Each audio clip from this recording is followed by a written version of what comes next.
Welcome everyone to the session of chemistry. In this session we are going to look forward for the next chapter. So here it is, chemistry standard 11 and chapter number 2, that is introduction to analytical chemistry. इसके पहले के chapter में हम लोगों ने देखा है कि केमिस्ट्री सब डिवाइड हुई है 3 पार्ट्स में। पहला पार्ट है ऑर्गेनिक केमिस्ट्री। इस ऑर्गेनिक केमिस्ट्री में हम लोग कार्बन और कार्बन कंपाउंड से जुड़े सारे पहलू देखते हैं। Second, apart from carbon all the elements which are present in the periodic table, वो एलिमेंट्स और उनकी प्रॉपर्टीज का स्टडी ये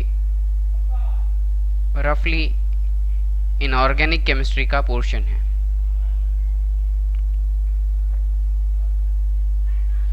थर्ड वन बीइंग, अलग अलग एलिमेंट एक दूसरे के साथ में कंपाउंड्स फॉर्मेशन की प्रोसेस करते हैं और ये कंपाउंड और ज़्यादा स्टेबिलिटी के लिए कुछ नए कंपाउंड्स डेवलप करने के लिए और रिएक्शन में इन्वॉल्व होते हैं जब तक कि इन्हें स्टेबिलिटी ना मिले। ऑल दिस रिएक्शन जो भी हो रही है ये different variety of temperature, pressure में होती है। इनसे जुड़े और भी जो पहलू है जैसे हीट एब्जॉर्प्शन और एमिशन और एनर्जी या एंथैल्पी और एंट्रोपी, हम टेक्निकल लैंग्वेज में जिसे कहेंगे। So all these physical things which are associated with the different variety of chemical reactions can be studied under the portion what we called as physical chemistry.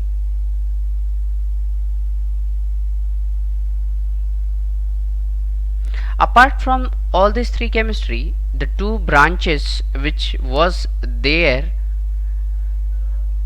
one being analytical chemistry and another one is biochemistry. और मैंने कहा था कि उस समय हमें ये एक एक्सक्लूसिव चैप्टर्स के रूप में है। तो here we are having our new chapter that is analytical chemistry. Let's see what analytical chemistry is and हमें इसमें क्या समझना है या क्या पढ़ना है। So introduction that is 2.1 says what is analytical chemistry, and the answer is it is the branch of chemistry which mainly deals with separation, identification and qualitative and quantitative determination of the composition of different substances. So basically if you take certain dish and by different procedures you just separate the ingredients, you identify them and how much quantity you have used and what quality you have used regarding the ingredients or about the ingredients we are talking. ठीक है, कोई भी एक सब्जी अगर ले ली है तो इसमें नमक था, मिर्च डली थी, फिर मिर्च कितनी क्वांटिटी में थी और तो कौन कौन से इंग्रेडिएंट्स है ये सारे पता करना। अब यहाँ हमें सब्जी यूज़ नहीं करनी है। बेसिकली हमारे इर्द गिर्द ऐसे बहुत सारे मिक्सचर्स हैं और कंपाउंड्स भी। तो ये जो मिक्सचर्स और कंपाउंड है, इन मिक्सचर या कंपाउंड के अंदर प्रेजेंट रहने वाले कंपोनेंट हमें पता करना बहुत ज़रूरी है। जैसे एयर पोल्यूशन बहुत ज़्यादा हुआ था तो एयर में कौन कौन से कंपोनेंट प्रेजेंट है और उनकी क्वालिटी क्या है, ये अगर हमें पता चले तो एयर प्योर है या इम्प्योर है ये हमें पहले से पता चलेगा और हेल्थ एलिमेंट से हम लोग बच जाएंगे। और कैसे पता कर सकते हैं, ये लेबोरेटरीज के अंदर इस्तेमाल होता है। फॉर एग्जांपल प्लेन बनाना था, अब जब एरोप्लेन बनाना है उस सर्कमस्टांसेस में एक ऐसा मेटल चाहिए जो मेटल बहुत ही हार्ड हो। मीन्स ये जितनी वेलोसिटी से ट्रैवल करेगा उस वेलोसिटी के अंदर एयर के प्रेशर को ये सहने की कैपेसिटी रखने वाला चाहिए। बट मतलब यहाँ पे हो सकता है कि आप आयरन लो, लेकिन दूसरा और भी ये फीचर रहेगा यहाँ पे कि ये लाइट वेट हो, ये जो भी मेटल है ये लाइट वेट हो। अब जैसे एल्यूमिनियम, लेकिन एल्यूमिनियम हार्ड नहीं है, तो अब क्या है, हमें नए प्रकार के एलॉय डेवलप करने पड़े या कॉम्बिनेशन ऑफ मेटल डेवलप करना पड़ा। तो सिर्फ सेपरेशन जब हम करते हैं या आइडेंटिफिकेशन करते हैं on qualitative and quantitative terms, हम मिक्सअप भी करते हैं, तो ये काम भी वहाँ होता है। मेडिसिन फील्ड के अंदर इसका बहुत बड़ा योगदान है। हमारे इर्द गिर्द जितने भी मिक्सचर्स एंड कंपाउंड्स हैं, basically everywhere analytical chemistry plays its role.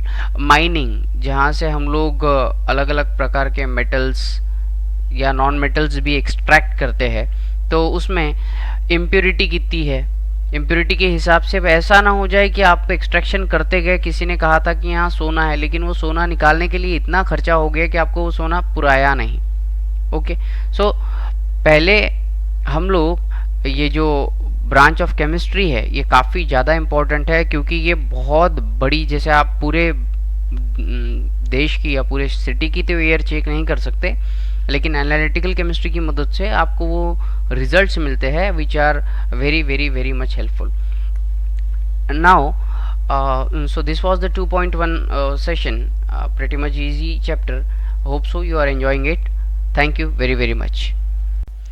Welcome everybody to next session for chemistry standard 11 chapter 2, that is 2.2 and analysis. So a chapter that is relating with analytical chemistry. We perform analysis of different type of substances. Now analysis का मतलब क्या है? तो जैसे school में आपने एक महीना पढ़ाई की, अब उस एक महीने की पढ़ाई में आपने कितना पढ़ा है, इसीलिए आपकी टेस्ट ली जाती है। इस टेस्ट में कंप्लीट सिलेबस से कुछ क्वेश्चंस पूछे जाएंगे, और इस क्वेश्चन पे जो आप आंसरिंग करोगे, उस आंसर के आधार पर आपने कितना ज्ञान पाया है ये पता किया जाएगा। इसी प्रकार से for example if I talk about the analytical part और analysis of air quality, in that case we will take a sample of air and we will study its composition.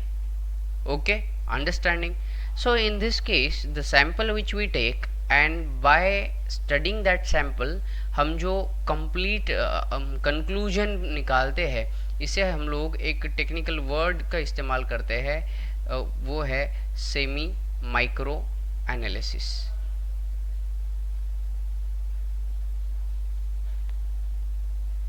Okay, so a simple sample is taken and that will undergo analysis. So the analysis is broadly divided into mainly two parts. So let's see which are those two parts. The first one is classical quantitative method, okay, and another one is classical qualitative method. So classical qualitative and classical quantitative are the two types of methods which are here. Now a classical qualitative method, तो हम इसमें quality check करेंगे, means अगर oxygen है तो वो oxygen कितनी quantity में है ये इससे पता चलेगा, और उसकी क्वालिटी क्या है, मतलब वो 100% प्योर है या उसमें कुछ इम्प्योरिटी ऐड है, ये क्वालिटेटिव से पता चलेगा। Understanding? For qualitative purpose we have three different things with us, that is precipitation, मतलब झाग बना के जो इम्प्योरिटी है वो ऊपर के ऊपर निकाल लेना, या तो जो आपको मटेरियल चाहिए इन टर्म्स ऑफ प्योर भी हो सकता है, वो भी मिल सकता है। Extraction and distillation are two another part. Extraction का मतलब होता है अलग करना, प्रेसिपिटेशन का मतलब होता है झाग, और डिस्टिलेशन की जो प्रोसेस है ये तो आपने स्टैंडर्ड 8 के अंदर पेट्रोलियम के डिस्टिलेशन में पढ़ी होगी, जिसमें टेम्परेचर का इस्तेमाल करके हम जो भी मटेरियल है जो सबसे जल्दी इवेपोरेट हो सकता है उसको बाकी मटेरियल से पहले बाहर निकालेंगे। ये मल्टीपल डिस्टिलेशन भी हो सकता है, जैसे पेट्रोलियम प्रोडक्ट में एक से ज़्यादा प्रोडक्ट होते हैं जो जिनके बॉइलिंग पॉइंट डिफरेंट है। सो इस प्रकार से इसे टेम्परेचर की मदद से अलग अलग किया जा सकता है। वाटर डिस्टिलेशन किया जाता है सिंपल। इसमें एक फ्लास्क लिया जाएगा और इस फ्लास्क में वाटर डाल के 100 डिग्री सेल्सियस, यहाँ पे एक thermometer to check the temperature, और यहाँ से जब हम एनर्जी देंगे तो at constant 100 degree Celsius we know that कि वाटर वेपर तैयार होता है। तो ये वाटर वेपर फिर कलेक्ट किया जाता है अनादर एक बर्तन में, और इसे ठंडा किया जाता है ऊपर से कूल करके, सो दैट यहाँ जो वाटर मिलता है ये 100% प्योर वाटर होता है। हम जो पीते हैं ये मिनरल युक्त वाटर होता है, क्योंकि ज़मीन से आया है। ज़मीन के अंदर बहुत सारे अलग अलग प्रकार के एलिमेंट्स वाटर डिजॉल्वेबल वो इसमें डिजॉल्व हो जाते हैं। Okay, now classical quantitative methods में आती है volumetric analysis, gravimetric analysis and etcetera. We'll see all these things in detail, in depth. Okay, so moving ahead, for more discussion regarding the qualitative analysis, here we are having our next session, that is 2.2.1 chemical methods for qualitative analysis. So basically when we take a sample, हम लोग दो प्रकार की method use करते हैं उसकी quality increase करने के लिए। एक है ड्राई मेथड और दूसरी है वेट मेथड। ड्राई मेथड जो है, इसमें जो हम सैंपल ले रहे हैं इसमें हम किसी भी प्रकार का ऐसा लिक्विड मिक्स नहीं करेंगे जिससे ये वेट हो जाए, और वेट मेथड के अंदर हम लोग लिक्विड मिक्स करते हैं। दैट सिंपल, ये इतना ही सिंपल है। अब ड्राई मेथड के लिए जो एपरेटस हम लोग इस्तेमाल करते हैं वो है test tube, beaker, evaporating dish, crucible, spot plate, watch glass, wire gauze, water bath, burner, blow pipe, pair of tongs, centrifuge, etc. Now here comes your homework. I want you to search every word and find out the picture associated with it. Okay, what will happen simultaneously when you search, you will have n number of pictures relating with this. So you know कि test tube जो है ये इस shape का एक glass का apparatus है, ठीक है। बीकर हमने देखा है, इवेपोरेटिंग डिश हमें पता है, क्रूसिबल ये शायद आपको ना पता हो, स्पॉट प्लेट ना पता हो, वॉच ग्लास एक सिंपल तरीके का लेंस के पैटर्न का एक ग्लास रहेगा, वायर गॉज ये बर्नर के ऊपर एक इस प्रकार का मेश रहता है, वायर गॉज कहते हैं।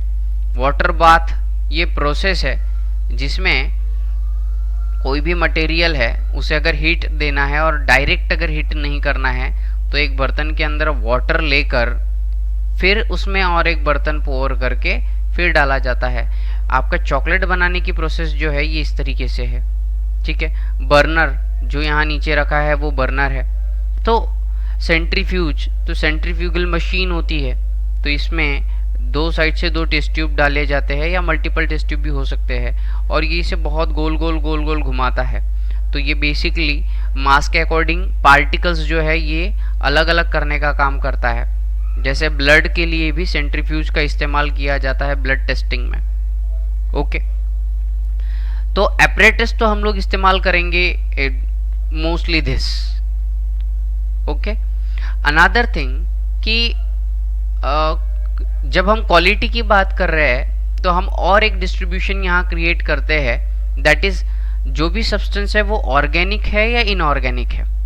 ऑर्गेनिक के अंदर मोस्टली कार्बन और कार्बन कंपाउंड्स है, जिसमें कार्बन के साथ जो मोस्ट ऑफनली जुड़ते हैं वो है hydrogen, oxygen, nitrogen, sulphur, halogen मतलब आपका आयोडीन हुआ, फ्लोरीन हुआ ऐसे, और फॉस्फोरस।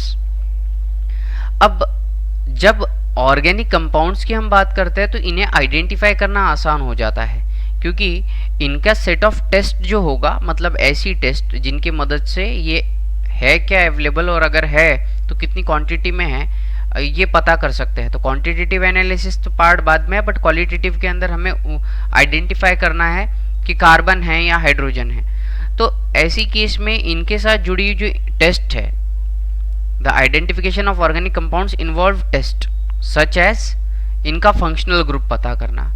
क्लास 10th में भी आपने देखा होगा कि जो कार्बन एंड कार्बन कंपाउंड्स वाला चैप्टर है, in that chapter you did have different type of functional group associate with carbon, but remaining बाकी चैप्टर्स के अंदर नहीं था। फंक्शनल ग्रुप क्या होते हैं? ये ऐसे मॉलिक्यूल्स होते हैं जो अगर ऑर्गेनिक कंपाउंड के साथ में जुड़ जाए तो उनकी प्रॉपर्टी पर्टिकुलर फंक्शनल के अंदर कन्वर्ट हो जाती है। सो OH is alcoholic group, COOH is carboxylic acid group, याद आ रहा होगा, and through which we can determine the melting point and boiling point of the substances. Okay, so now to conclude it, the qualitative analysis of simple inorganic compounds involve detection and confirmation of cationic and anionic species, that is basic and acidic radicals in the terms. Okay, understood?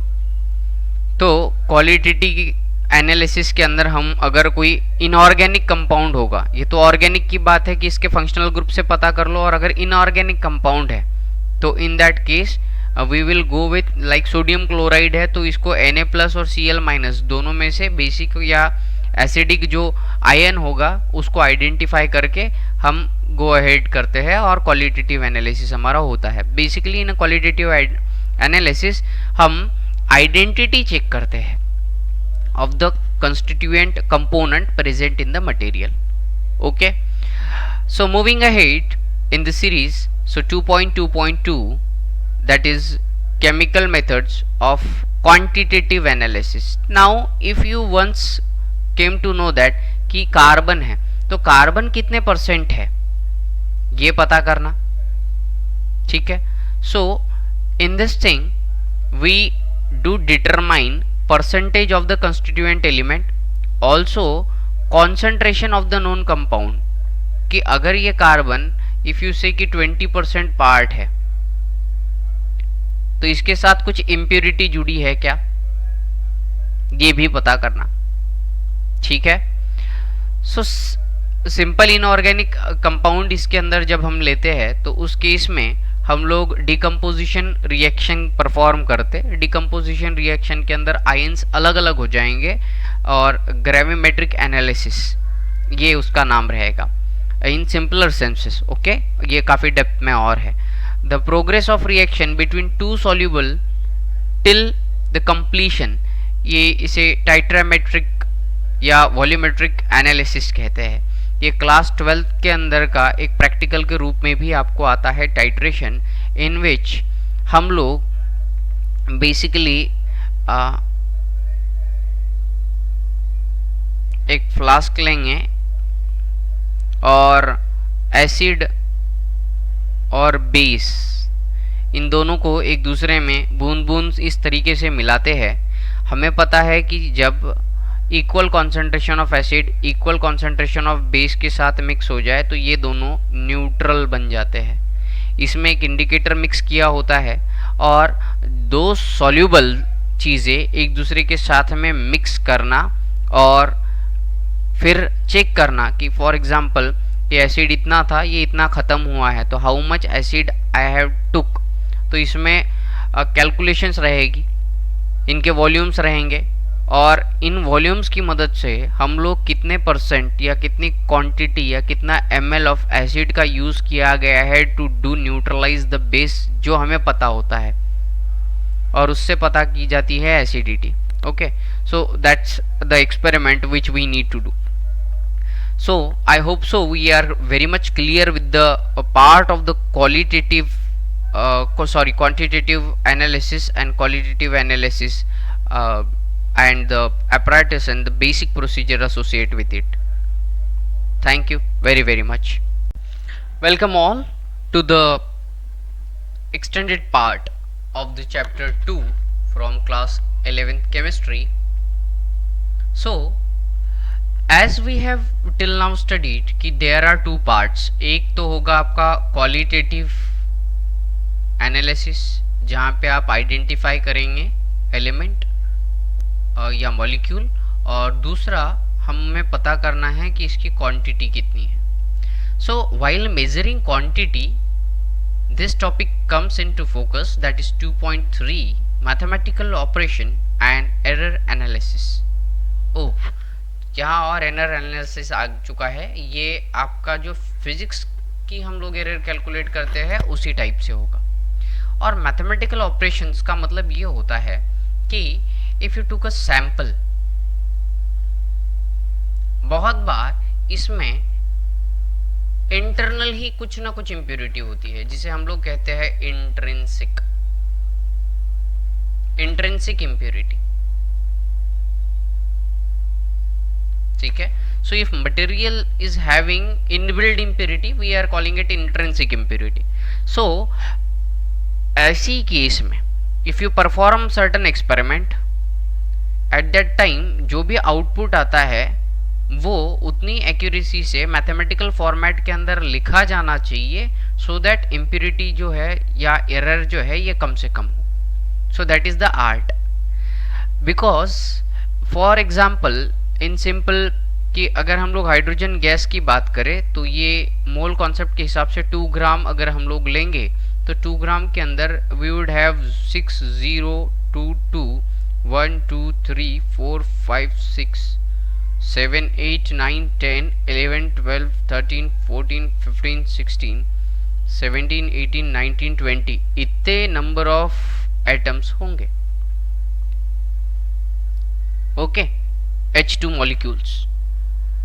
So in this case we really need to deal with very huge numbers, and to have a better consensus regarding calculations, 2.3.2 talk about scientific notation, that is exponential notation.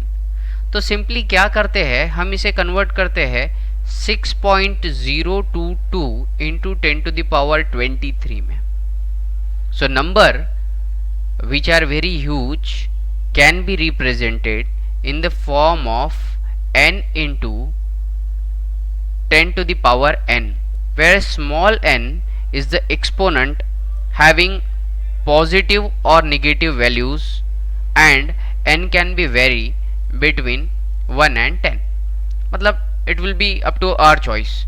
So n into 10 to the power n के format में ये लिखा, ये है capital n into 10 to the power n। ये जो small n है 23, ये छोटा या बड़ा भी हो सकता है, और ये जो यहाँ पे रहेगा ये 1 से 10 के बीच होना चाहिए। ठीक है, to understand it into the better way, let's have certain examples associated with it. So here are the examples.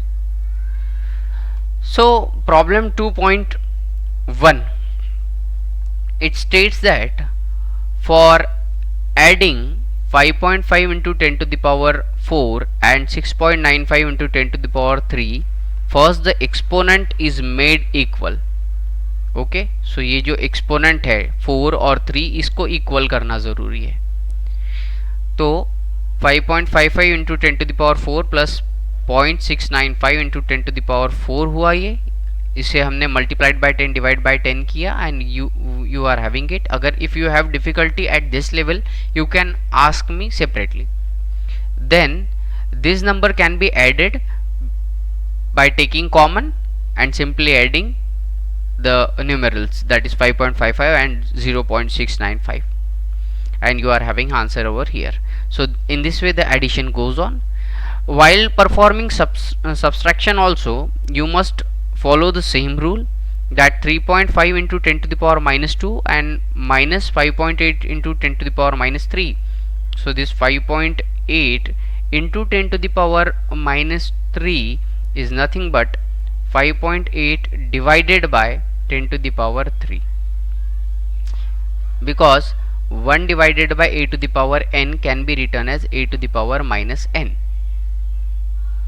Okay, now as हमें इसको -2 करना है, मतलब I can write it as 5.8 divided by 1000, तो 100 into 10 कर दूं। ठीक है, अब 5.8 को अगर मैं 10 से डिवाइड कर दूं तो ये होगा 0.58 और नीचे बचेगा 10 square, means I can write it as 0.58 into 10 to the power minus 2 which is written as 10 की पावर सेम आ गई तो आपने बाहर कॉमन निकाल लिया and you are having it. Another way is to calculate this is with logarithm, but this one is the better way to add and subtract. Another thing जो confuse करती है वो है multiplication. division में हम लोग कर सकते हैं, ये multiplication से एक बार समझ लेते हैं multiplication. So problem 2.3 that 5.6 into 10 to the power 5 into 6.9 into 10 to the power 8. So in this case you need to simply do one thing, that 5.6 और 6.9 को अलग से लेके मल्टीप्लाई कर दो.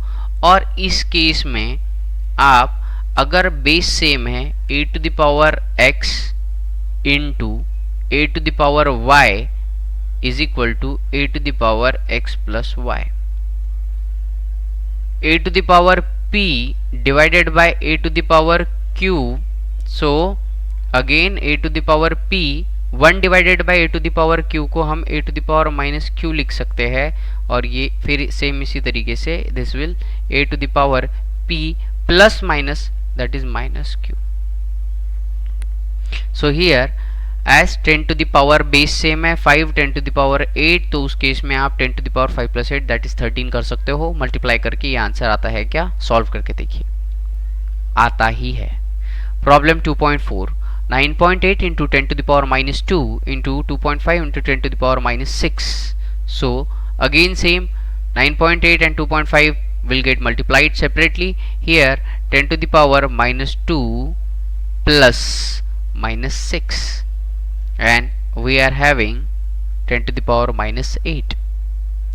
अब आने वाला जो आंसर है ये 24 आया है और हमें पता है कि कैपिटल N की वैल्यू 1 से 10 के बीच में रखनी है, इसीलिए यहाँ पे फिर एक डेसिमल प्लेस हम लोगों ने लेफ्ट हैंड शिफ्ट कर ली है और इसकी वजह से ये 10 to the power minus 7 हुआ. Here also the same thing.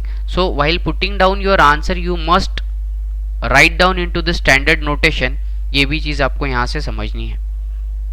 Okay, so I do think that the numerical analysis and error part to the somewhat extent you have clear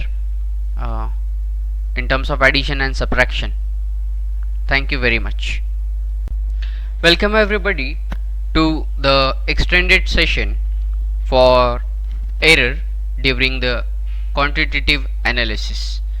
So here 2.3.2 that is precision and accuracy of measurement. We have already seen the difference between precision and accuracy in physics, but again I am explaining over here. Precision means your nearness to actual value. For example, आपके पास 5 kg कोई substance है और अगर आपने measurement किया, एक case में you got 5.05 kg, another case में you got 5.01 kg. So your 5.01 kg is precise measurement, more precise compared to 5.05. 5 kg will be the precise exact जो चाहिए वही.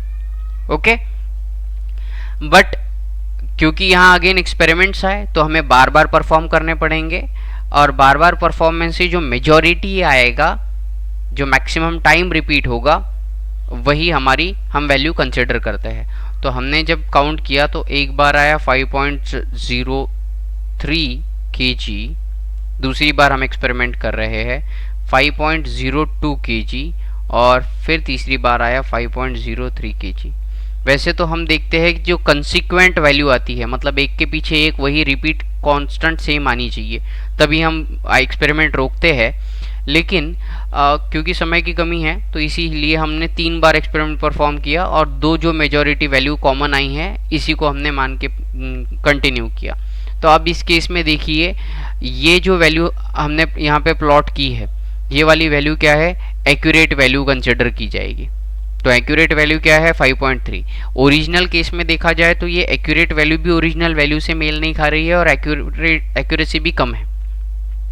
ठीक, तो ये हमने डिस्कस किया था कि ज़रूरी नहीं है कि प्रिसीजन है तो एक्यूरेसी हो और एक्यूरेसी है तो प्रिसीजन हो, बोथ केस होनी चाहिए to have a successful experiment that precise भी आपकी वैल्यू हो, दैट इज एग्जैक्ट 5 kg है, और एक्यूरेसी इतनी हो कि बार बार जब आप एक्सपेरिमेंट करो तब आपको 5 kg ही मिले, उसे परफेक्ट एक्सपेरिमेंट कहेंगे। सो एक्चुअल वैल्यू जो है जिसे हम ट्रू वैल्यू कहते हैं या एक्सेप्टेड वैल्यू ऑफ क्वांटिटी कहते हैं, यही हमारी प्रिसीजन के बारे में डिस्कशन है। और जो हम मेजरमेंट करते हैं तो जितना नियरनेस उससे हमें मिलता है ट्रू वैल्यू से, उसको हम लोग एक्यूरेसी कहेंगे। ओके, और इसके लिए और एक टर्म जो हम इस्तेमाल करते हैं वो है यहाँ पे सेंसिटिविटी और लीस्ट काउंट। तो देखिए, सेंसिटिविटी और लीस्ट काउंट का मतलब क्या है बेसिकली कि फॉर एग्जांपल एक वेइंग बैलेंस है अगेन, और ये वे बैलेंस के ऊपर जो कैलिब्रेशन है, मतलब जो काउंट किया जाता है, ये 1 मिलीग्राम तक के काउंट किया जाता है जो सोनार के पास होगा। तो अब उसके ऊपर अगर आप 1 मिलीग्राम भी रखोगे तो भी वो वैल्यू चेंज बताता है, मतलब वो इतना सेंसिटिव है। यही अगर आप एक टन वाला जो वो ट्रक्स वगैरह के वेट गिनते हैं, उसके ऊपर 1 मिलीग्राम नहीं काउंट किया जाएगा, तो वो कम सेंसिटिव है। ठीक है, सो सेंसिटिविटी ये डिफाइन की जाती है लिस्ट काउंट से, और लिस्ट काउंट क्या है? It is the smallest quantity that can be measured. से इफ 1 mm अगर इस पे मेजर किया जा रहा है तो ये इसका लिस्ट काउंट हो गया। अगर स्केल आपने ली है, इस स्केल के ऊपर जो छोटे से छोटा मेजरमेंट आप काउंट कर सकते हो वो अगर से 1 mm है, 1 मिलीमीटर, तो ये हो गया इसके लिए लिस्ट काउंट। लिस्ट काउंट जितना आपका कम उतनी सेंसिटिविटी ज्यादा। ठीक, नाउ जो एरर्स है ये हम एक्सप्रेस कर सकते हैं एज ए एब्सोल्यूट और relative error. The formula which you have seen, observed value minus true value. ठीक है, ये फॉर्मूला याद हुआ होगा आपका। फिर high precision is pre requisite for high accuracy, ये अगेन स्टैंडर्ड स्टेटमेंट है। अब इसके लिए एक फॉर्मूला है कि जो रिलेटिव एरर है ये रिलेशन में, तो जो आपका एब्सोल्यूट एरर आया है, absolute error divided by true value. So for example ये यहाँ पे इसका एक्चुअल वैल्यू है 5 kg, true value 5 kg, observed value है 5.03 kg, सो एब्सोल्यूट एरर है 0.03 kg का। रिलेटिव एरर कैसे कैलकुलेट करेंगे? 0.03 kg divided by true value है 5 kg, मतलब 5 kg के अंदर इतने का एरर आ रहा है, और मल्टीप्लाइड बाय 100 कर दो तो परसेंट आएगा, तो ये देगा आपको relative error. Relative deviation, deviation मतलब भटक जाना, ऐसे आपको पढ़ना होता है, कई बार हम लोग थोड़ा ऐसा ट्रैक चेंज कर देते हैं, तो ये हो गया हमारा डेविएशन। सो डेविएशन एम से दूर दूर दूर दूर लेके जाता है। ऐसे ही सो रिलेटिव डेविएशन ये कैसे कैलकुलेट करेंगे? इसके लिए सबसे पहले एब्सोल्यूट डेविएशन कैलकुलेट करना होता है। तो हम क्या करते हैं, जैसे ये 3 बार हमने जो वैल्यू निकाली है इसका एवरेज लेंगे तो उसे हम कहेंगे मीन वैल्यू। तो ये मीन वैल्यू कैसे कैलकुलेट करेंगे इस केस में पर्टिकुलर? तो 5.03 प्लस 5.02 प्लस 5.03 डिवाइडेड बाय 3 बार किया है इसीलिए डिवाइडेड बाय 3, तो ये दे दिया हमने मीन। अब ये मीन वैल्यू को हम ऑब्जर्व्ड वैल्यू से माइनस करेंगे। सो लेट्स से ये अगर आता है अपना 5.025, तो पहली केस में भी क्या हुआ, ये 5.030 माइनस मीन वैल्यू क्या आया है भाई 5.025। Okay, that is absolute deviation. कितने का डेविएशन हुआ है? तो 0.005 का डेविएशन हुआ है, और क्योंकि ये दोनों यहाँ दो बड़ी लाइन दी है मॉड्यूलस, तो हमेशा ये पॉजिटिव आएगा, ये ध्यान रखना जरूरी है। ओके, तो अब जो भी आपका ये डेविएशन आता है, ये अलग अलग वैल्यू, 3 वैल्यू के लिए 3 डेविएशन आएंगे, उसका भी मीन लेना है। So mean absolute deviation divided by mean into 100, ये हो गया रिलेटिव डेविएशन। ठीक है, this is what you need to do. We can see this with example in this case.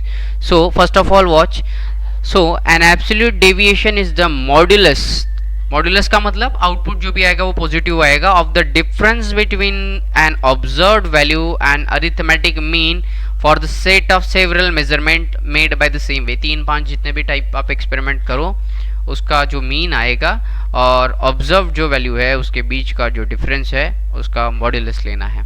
Okay, to have an better understanding for this session, let's have one more question based upon it. So here is your question. So question 2.5 states that in a laboratory an experiment of 10 gram of potassium chlorate sample on decomposition gives following data. Sample contained 3.8 gram of oxygen 10 gram में, actual mass of oxygen in the quantity of potassium chloride was 3.92 gram, but in calculation it shows that it's 3.8 gram only. So calculate absolute error and relative error. So it's very easy. Absolute error क्या होगा आपका? Absolute error होता है कि जो observed आप experiment से करते हो minus true. So 3.8 minus 3.92 and minus 0.12 ग्राम ये एरर आ रहा है, कम भर रहा है। ओके, यहाँ नेगेटिव साइन जो है ये इंडिकेट करता है कि एक्सपेरिमेंट का जो रिजल्ट है ये ट्रू वैल्यू से कम आया है। अगर पॉजिटिव आता तो एक्सपेरिमेंट से आपको कुछ ज़्यादा बढ़ा चढ़ा के बताया जा रहा है ये पता चलता। रिलेटिव एरर अगर हमें कैलकुलेट करना है तो जो एब्सोल्यूट एरर है मतलब ये आपका error divided by true value into 100 किया जाएगा। So it's negative 3.06%। Okay, let's take one more example.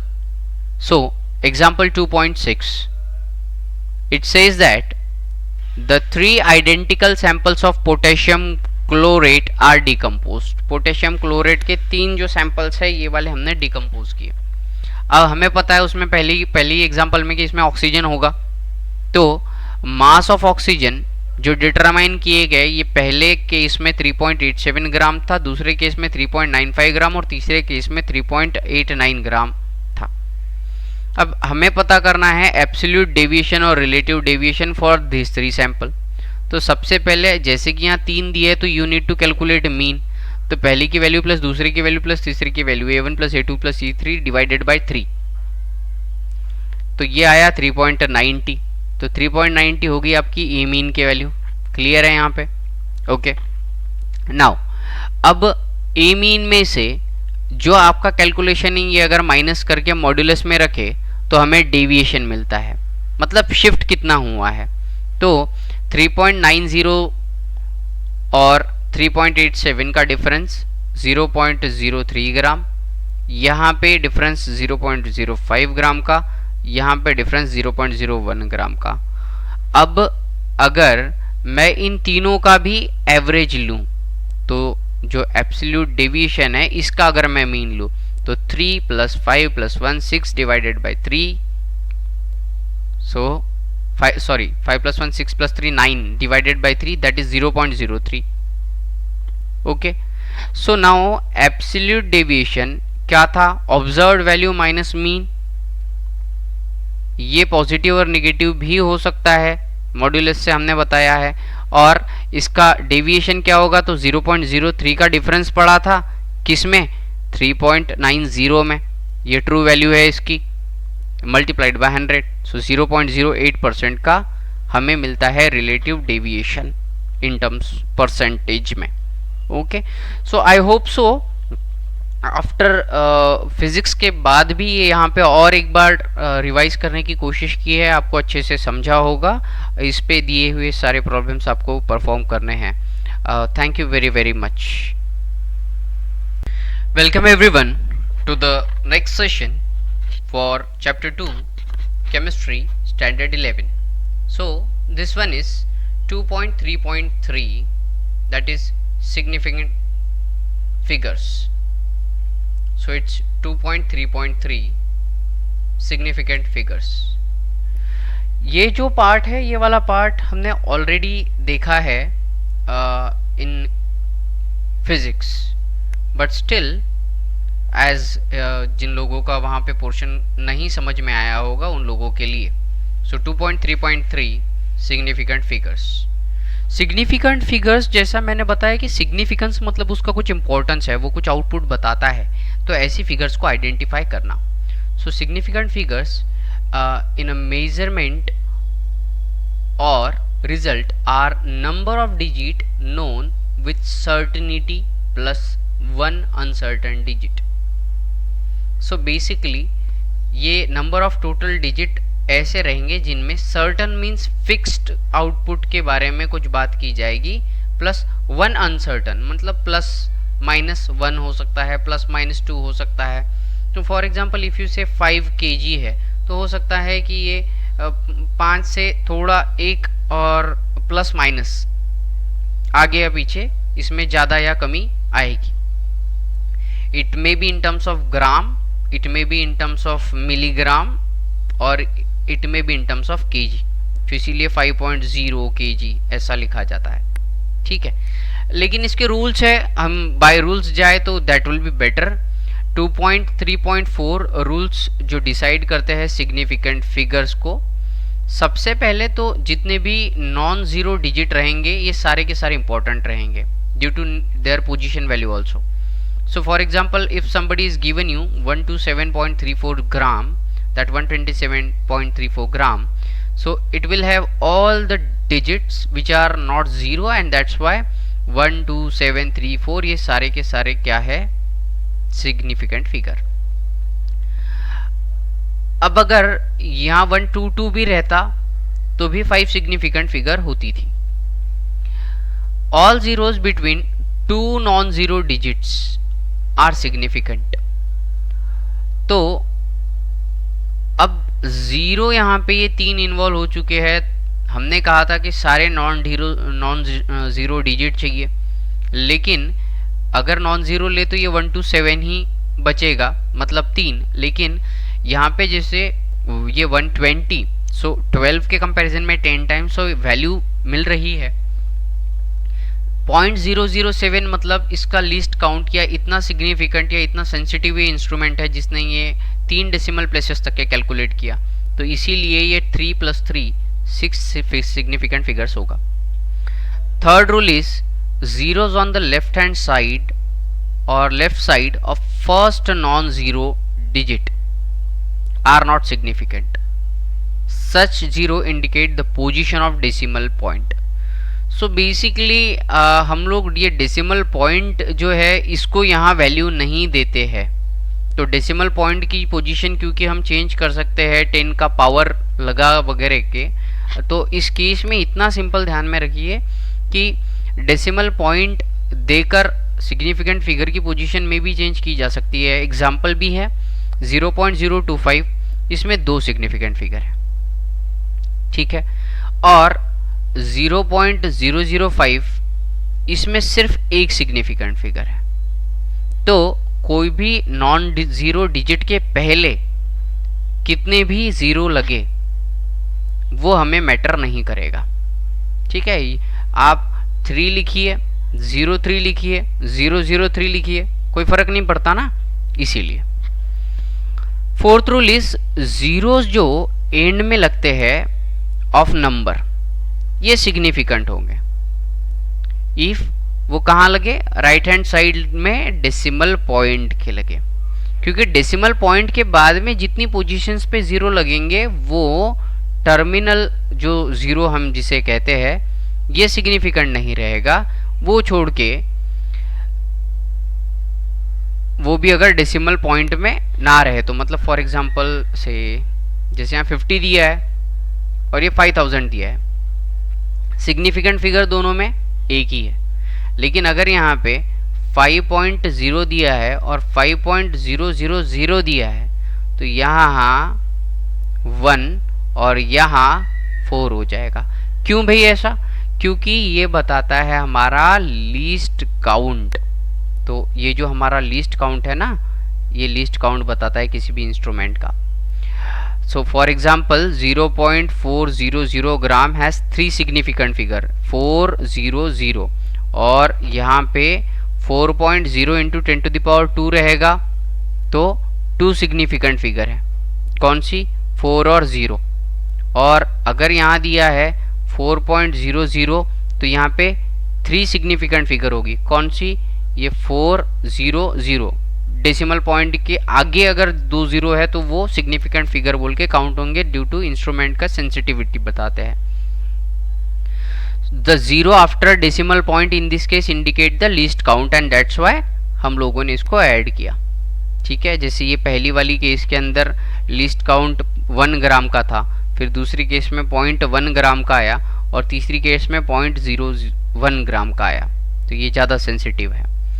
Next, in numbers return in the scientific notation all digits are significant. मतलब साइंटिफिक नोटेशन मतलब n into 10 to the power small n का format अगर लेंगे, उस case की बात कर रहे हैं। तो उस केस की अगर बात करते हैं कि n into 10 to the power small n, तो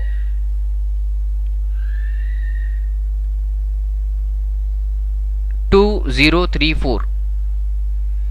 4 सिग्निफिकेंट फिगर, 3.25 3 सिग्निफिकेंट फिगर। 10 की पावर का लेना देना यहाँ पे नहीं है। ओके, और साइंटिफिक नोटेशन में रहा तो स्टार्टिंग में जितना दिया है पूरा का पूरा।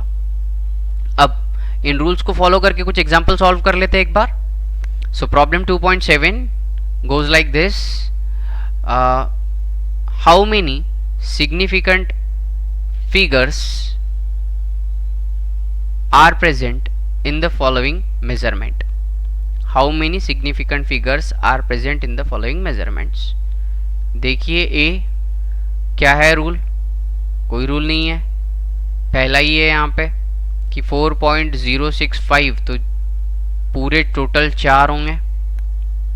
सेकंड की केस में इसके पहले आपको कितने जीरो दिए लेना देना नहीं, 2। थर्ड केस में अगेन 4। फोर्थ केस में यहाँ पे डी अगेन नंबर के लेफ्ट हैंड साइड में कितने जीरो है लेना देना नहीं है, तो 1। इस केस में ई 2, आखिरी वाला रूल स्टैंडर्ड साइंटिफिक नोटेशन के अंदर जितने भी है ये सारे के सारे 1 2, ठीक है, इसका लेना देना नहीं। इस केस में कितने रहेंगे? सो ऑल सेम पहला 1 2 3 4 5 6 7 सातों के सातों रहेंगे। क्यों? क्योंकि डेसिमल पॉइंट के इधर अगर आ रहा है ये 4 नोटेशन तक के, तो ये हमें बताता है सेंसिटिविटी। और इस केस में भी सेम चीज़ें, एक तो साइंटिफिक नोटेशन है तो इतना पार्ट आ गया, और दूसरा कि अगेन डेसिमल पॉइंट के इधर ये जो है ये सेंसिटिविटी बताएगा, तो इसीलिए पहले 3 और बाद के 3 दैट इज 6। अंडरस्टैंडिंग? अब बड़े बड़े जो नंबर होते हैं, हमने कहा था कि सभी के सभी सर्टन होने चाहिए प्लस 1 अनसर्टन होना चाहिए। अब जो ये 1 अनसर्टन है इसके बारे में डिटेल में देखते हैं। So here 2.3.5 which says calculations with significant figure. तो एक आता है राउंडिंग ऑफ। राउंडिंग ऑफ मतलब जो वो अनसर्टेनिटी है उसको सर्टेनिटी को हमको कन्वर्ट करना है किसमें? सर्टेनिटी में। So first, if digit follows last digit to be kept less than 5, the last digit is left unchanged. Example 46.32 दिया है। अब इसे अगर हमें राउंड ऑफ करना है तो ये जो 2 है ये 5 से कम है तो ये हट जाएगा, यहाँ 3 बचेगा। 3 में कोई चेंज नहीं आएगा।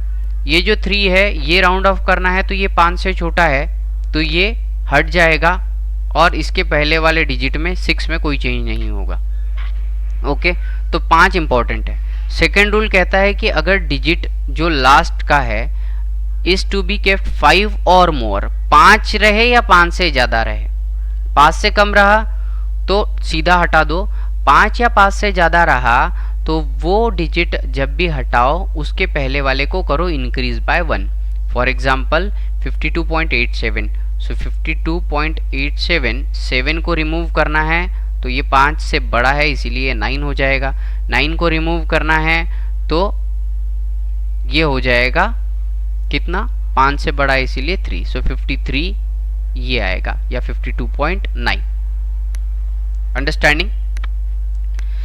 अब इसके ऊपर का एक प्रॉब्लम लेके ये सेशन एंड करेंगे। So let's take problem.